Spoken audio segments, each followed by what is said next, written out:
Your Majesty, welcome to Battlegrounds. What an honor it is to host you, and I know our audience is going to love hearing your thoughts and your perspective. My dear friend, the honor is mine. I'm glad to see you again, and I'm glad to be here.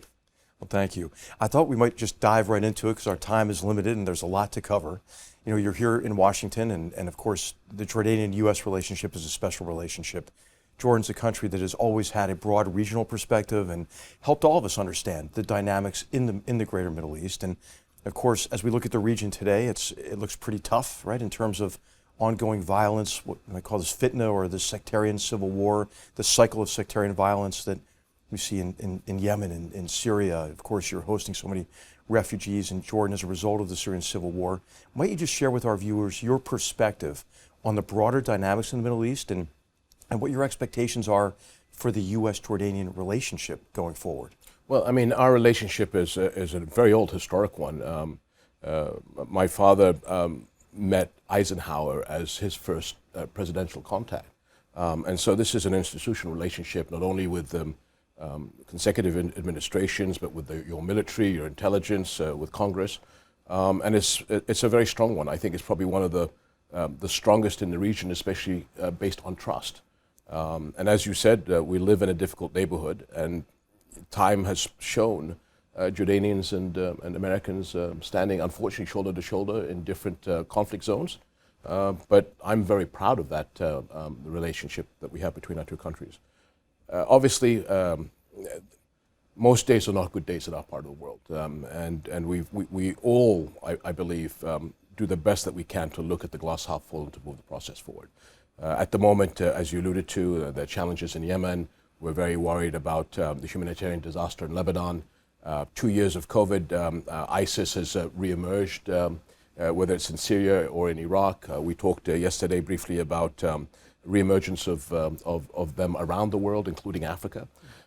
So our visit here to the United States is, again, to coordinate with our friends and to see what we can do to look at the tactical and the strategic map of 2022.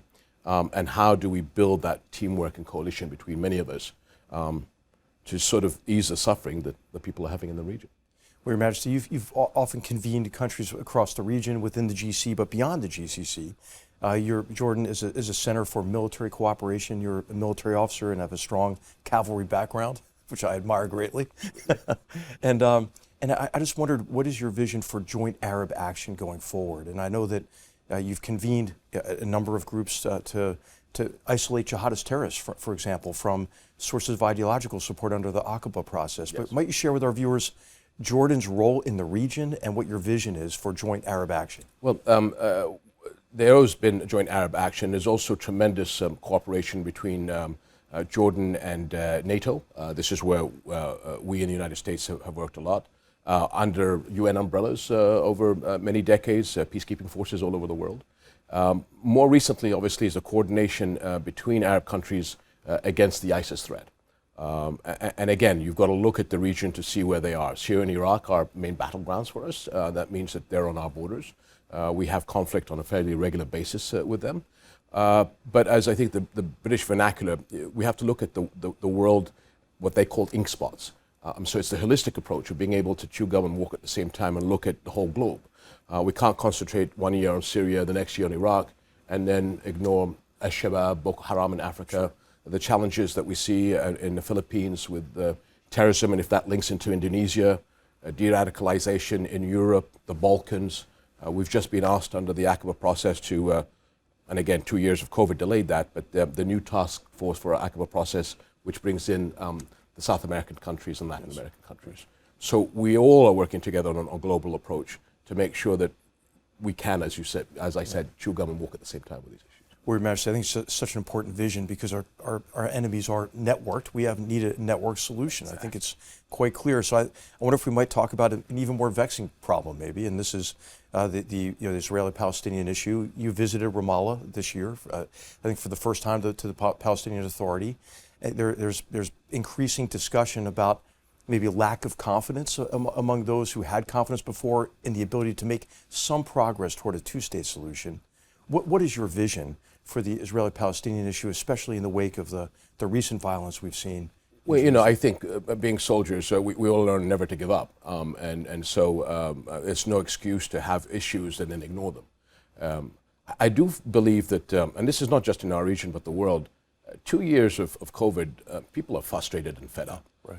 And with the difficulties for social economic problems, compounded with food security issues that you and I had talked about before, that's going to only get worse with the Russian-Ukrainian issue. A lot of leaders that I've been talking to recently have woken up to the fact that we need to fix our own problems. There is always the easy way out that, you know, the United States will come in and solve all our issues. And many of us have always said, you know, we need to do the heavy lifting on behalf of the United States, but, you know, talk the talk, unfortunately. What I see in the past several months is Arab leaders coming together and saying, how can we chart a new vision for our region? And it's not just the Arab Peninsula. We're also looking, obviously, at Iraq, which you have a lot of experience there. They are a vital part of the future of the Arab world. And how do we connect with the Iraqis? How do we solve, as you said, the Israeli-Palestinian issue? Because no matter what relations Arab countries have with Israel, if we don't solve the Palestinian issue, it's really 2 steps forward and 2 steps back, as far as I'm concerned. So we're all working, knowing that the last month was a difficult month. We had Ramadan, Passover, and Easter holidays. But can we afford to go through this again next year? Right. And so I hope that the dust will settle in the next couple of weeks. And then how do we get Israelis and Palestinians to the table? Yeah. Not because of politics, but again because of dire social economic challenges coming out of COVID and compounded now with Ukraine and Russia. And just making progress on these issues could unleash some tremendous potential, I think, in the region. We're talking about problems, and I have more problems on the slate here to discuss, but could you maybe talk about your vision for economic integration in the region and an opportunity to take advantage of the great promise in terms of the region's resources, and those resources primarily being the very young population in the Middle East? So, you know, absolutely. My discussions in Ramallah, and I've been there several times, and discussion with the Israeli leadership is, I mean, obviously we believe in a two-state solution, and I think that's the only solution that allows Israel's integration into the Middle East is when we solve the issues for the Palestinians. You know, food security, unemployment, poverty is an issue not just between Israelis and Palestinians and Jordan, but further afield. And if you look at Africa, the challenges that they're going to have, we all need to come together in these new resilience pacts to be able to help each other. And so I think the economy, I hope, overshadows political limitations.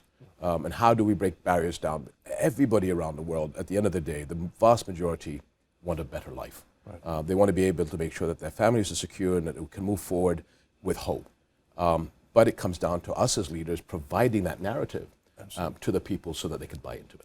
You know, Your Majesty, one of the purposes of this program, this series, is to help people understand better how they can help build a better future. And when I think of you and Jordan has a positive vision for the future. There are others in the region who do not, and I would put the Iranians at the top of that list, and especially how Iran has continued to foment this cycle of sectarian conflict in a way that I think keeps the Arab world enmeshed in conflict and violence. From Yemen to Syria, you've borne the brunt of much of the Syrian civil war with the refugees that you're hosting in Jordan. What are your thoughts about how to approach the problem of Iran and the continued effort to export the revolution, to threaten Israel through proxy forces and to threaten others in the region? Mustafa al-Kadhimi, our friend, right, who was attacked in a drone attack several times. What can be done about the Iranian problem? So I think that is happening on multiple avenues. The Kingdom of Saudi Arabia is reaching out to the Iranians. Gulf countries have dialogue. I'm not too sure how tactical or strategic from the Iranian point of view that is. Obviously, we want everybody to be part of a new Middle East and a move forward.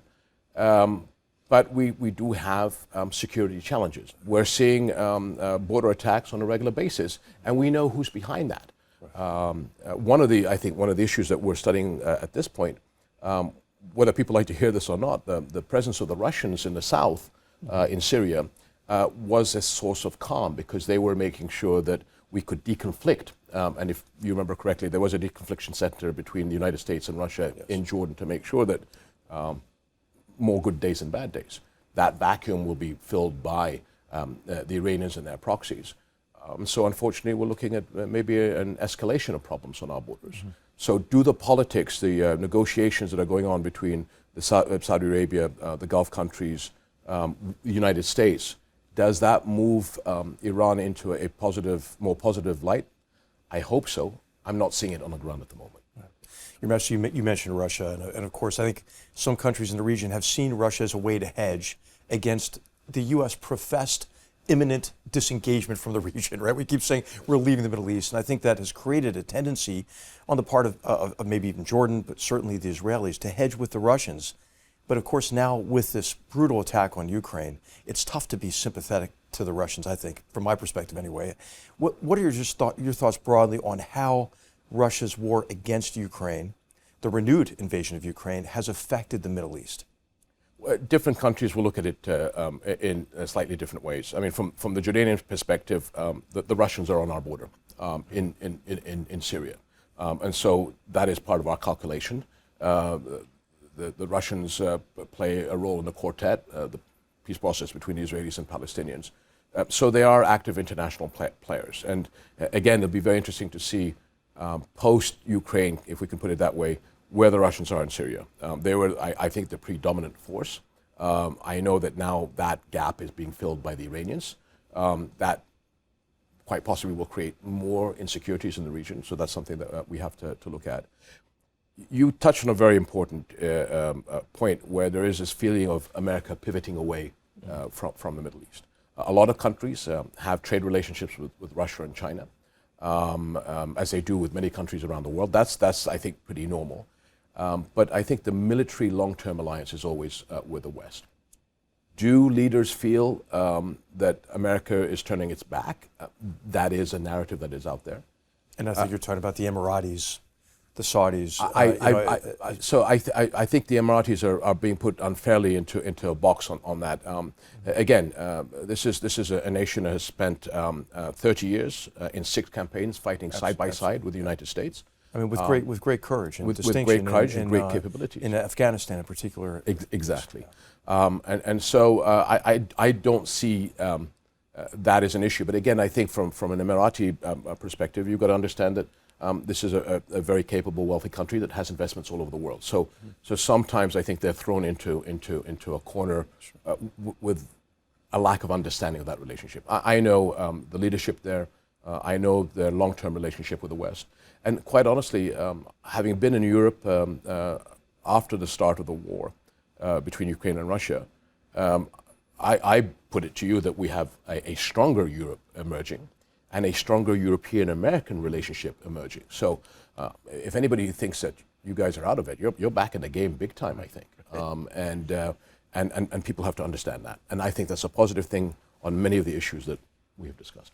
Your Majesty, of course, one of the big grievances for the Emiratis is the Houthi rebels and their connection to Iran and the U.S. decision not to designate the Houthis any longer as a terrorist organization. I think this bothers them.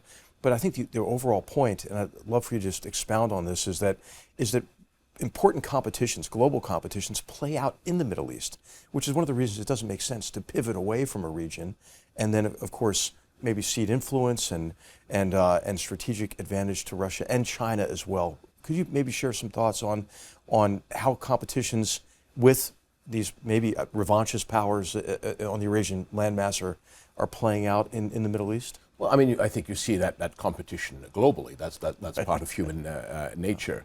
And I think part of the problem is that I've seen in my own little way over the past several decades, when people don't talk to each other, misunderstandings increase. So again, I remember going back to when we had a 24/7 deconfliction center in Jordan, sort of with our umbrella, but with Russians and Americans meeting on a regular basis to make sure that there's deconfliction in Syria. When you guys were talking, that was a good thing from my perspective, because a lot of misunderstandings were put to the side. Obviously, looking at the global issues now, I think there has to be a reset when things calm down. I think there's more of a European, to an extent, American history in our area than there is. The Russian history is somewhat newer from the Cold War. But I think when we look over centuries and maybe sort of more modern history, the channels of connectivity and culture are more Europe, Western-centric. Your Majesty, there is the skepticism these days about really any sustained American activities, even abroad, military or just other forms of engagement, and there seems to be sort of a new kind of almost isolationist sentiment, and the Middle East is usually the region most talked about. And I'd just like to give you the opportunity, if you wouldn't mind explaining to our viewers, why should Americans care about what's happening in the Middle East, and how can America play a productive role in building a better future for the people in the region, but also for people here in the United States? I mean, look, I think there's a realism of understanding that different countries have the right to have priorities. The United States, over the past couple of years, is looking at domestic issues. China was a subject we kept on hearing. I think the Russian-Ukrainian situation, again, brings a new focus. What I've said consistently to American presidents is that you could ignore the Middle East at your peril, because it'll come back and give you a swift kick up the backside if you're not careful. But as I see the new the desire to re-engage by Arab countries to solve the Israeli-Palestinian issue, to move the regional relationship better, part of it because of the challenges that Iran poses, I think this is the right time for America to engage in our part of the world. Having said that, as I said earlier, it is up to us to do the heavy lifting. And this may be, I don't want to say laziness, but this America can do everything, and that's not fair. So you will see Jordan, Saudi Arabia, UAE, Iraq, Egypt, some of the other Gulf countries really coming together to try and chart a vision for people and have that coordination. And then we go to the United States and say, can you help push us across the finish line? Your Majesty, you've been really generous with your time. I'd like to just offer you for any concluding comments, anything you'd like to leave our viewers with. Not at all. I mean, I think, thank you very much for this opportunity. We're here in the United States to thank the administration, the Congress, and the American people for the tremendous support we've always gotten for the United States. Again, when you looked at our refugee challenges, we have 35% of our country is refugees. That's about 110 million people compared to the United States figures that came in a very short period of time. And if it wasn't for your support to our country to get us through that, I don't know where we'd be.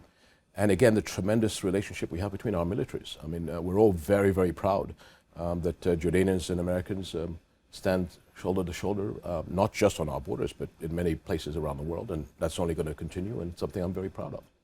Your Majesty, on behalf of the Hoover Institution, thank you so much for spending time with us and providing your insights and wisdom and perspective on the Middle East and why it should matter to all of us. Thank you. Thank you, my friend. Thank you, Your Majesty. Pleasure.